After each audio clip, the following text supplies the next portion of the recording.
I am Susan Kierr, board certified dance movement therapist and national certified counselor. I live in New Orleans, Louisiana, which is actually where I was born. I have been away for many years, did a lot of work in the Boston area, but I'm back here now. I came back and recommitted to the city after Katrina.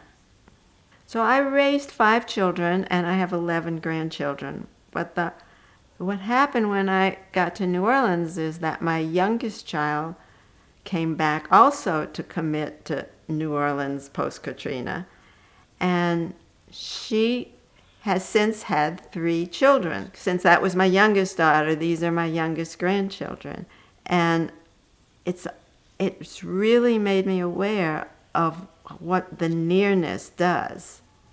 There's a depth to my connection to these children. I was there in the birthing room, and I was there through the pregnancies that produced them.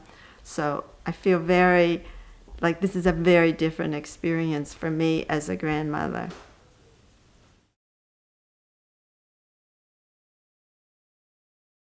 So I was playing with the 3 children who are fairly close in age, and I think that presents a lot of challenges to any parent, that you have 3, even if you have 2 or 3 or 4 little beings that are hungry for attention, that just want they want your eyes on them.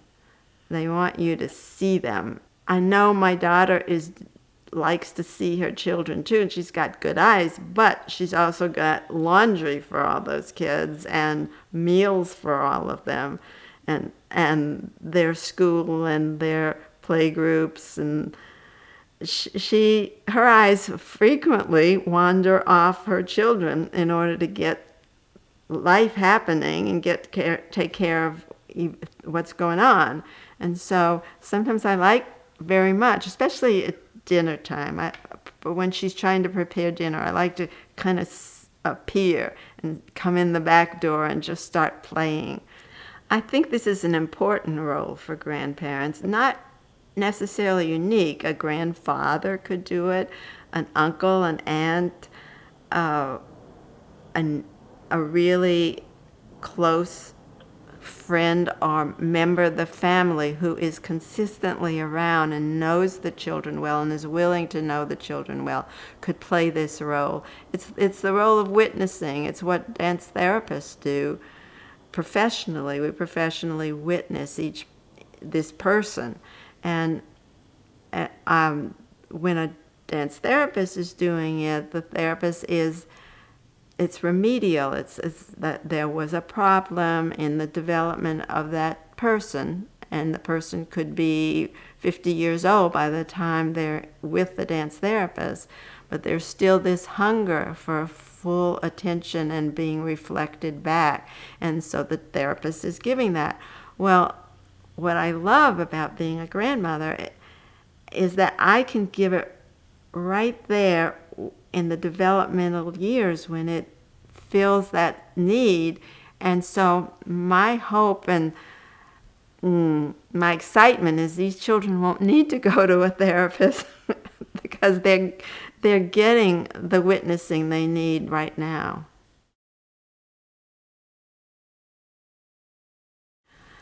When I say that I'm witnessing or a witness to these children, I mean my eyes are on them and my heart's open to them, which is what I do with patients and clients as well. My eyes are on them, my heart is open to them. There's an unconditional positive regard, which is my professional term for witnessing. I'm looking at you without judging you, and I won't judge you unless I think you're going to hurt yourself or someone else. And as long as I know you're not going to hurt yourself or someone else, there are no right or wrongs about what you do and how you move.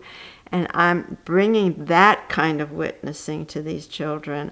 I'm not their parent. I don't have to potty train them. I don't have to teach them manners. I don't have to make sure they take their vitamins or brush their teeth. I don't have to do any of those things. I just get to look at them and watch them, and I can reflect back to them while in the process of what I call witnessing. I can reflect back that what I see is big or strong or brave or courageous. I like to find words. I try to avoid pretty and handsome because my grandchildren are pretty and handsome, and everyone tells them they're pretty and handsome. So I try and find other words: smart, insightful, you're so intelligent, that was a remarkably clever response you just made, that was quite a brilliant way that you made a star that opens, and then the next child jumps and makes a star that doesn't open. So I say, wow, that's an interesting star. It pulls itself tight together. One child jumps a big jump and the next child jumps a little jump, and I don't judge. They're both great jumps. So that's part of the witnessing. I use words to tell them how much I appreciate their moving. I'm hoping to capture something interesting about their movement instead of overlooking it, especially capture when there's an accomplishment in their movements or something that I think they could be proud of, that they make a movement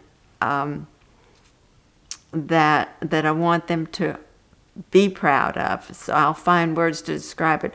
But I also, in the process of witnessing the movement, I reflect it in my own body.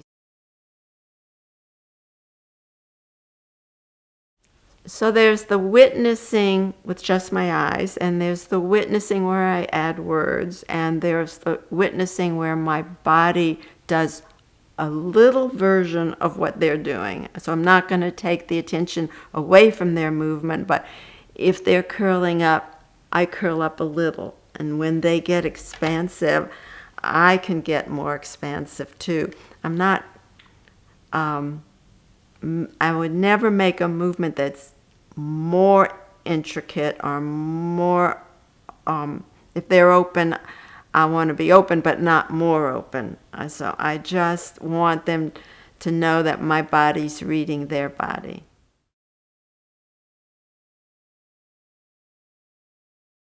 So for people like me, who's an older grandparent, or some parents are older parents, I think it's important to use our voice and our faces a lot. So I put as much variety into my voice as I can and make noises that, I don't go for loud noises, but expressive noises, like when I'm trying to lift something, and they get that there's an effort involved in that, and they come and help me, and we both go to try to pick something up. A lot of people play with noises with children, and I think that's a really important part of letting the child know your effort. Another way is to attune to how the child's moving, what the noises the child's making. So I attune by noticing myself and being very aware of what sounds that child is making and what gestures and postures that child's using, and then I make similar sounds and make similar gestures and use my body in a similar way, so that the child knows that I'm speaking their language and I'm with them and we're on the same wavelength. So it doesn't require that I have a whole lot of movement strength myself. And I have movement observation of them.